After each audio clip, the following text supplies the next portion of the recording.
This is a $50. A $50 coin, a 50-cent piece. Now, did you know that they haven't made pure silver 50-cent pieces since 1965? That's not one of the things they teach you in yeshiva, but we had to learn this in the last few weeks, because there is this tradition to give the half shekel, machatzita shekel, charity before the festival of Purim. In order to do that, you have to get an authentic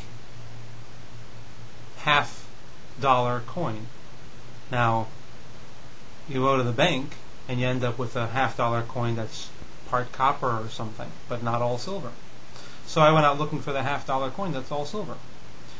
But there's something even more fascinating than a $50 coin that's made of pure silver. You see, in the Midrash, we're told that when God commanded Moshe to teach the Jewish people to give the $50, the half shekel, to charity for the construction of the Mishkan, Moshe didn't know what God meant. And the Midrash says God had to show him a half shekel made of fire in heaven, and then Moshe knew.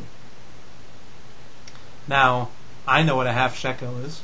I went to the bank and I found a $50 piece. Why didn't Moshe know? Well, the Rebbe of Kotsk has a beautiful commentary on that Midrash, and he says this. Moshe understood what a $50 piece was, what a half shekel was. What he didn't understand was God had said that this mitzvah, the performance of this mitzvah, would atone for our souls. This Moshe didn't understand. How can giving a half shekel atone for our souls?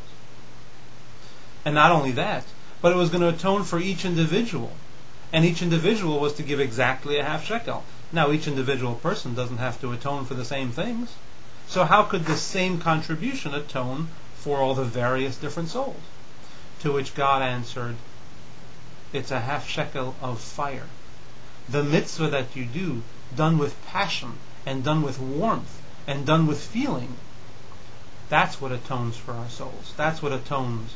That's what brings the power to the mitzvah. That's a thought for this week's Torah portion. Share it with your family, share it with your friends, and next time you do a mitzvah, do it with feeling, do it with passion, do it with all you have, all you've got. Like Moshe's flaming $50, half shekel. Shabbat shalom, and we should only have good news to share with one another always. Be well.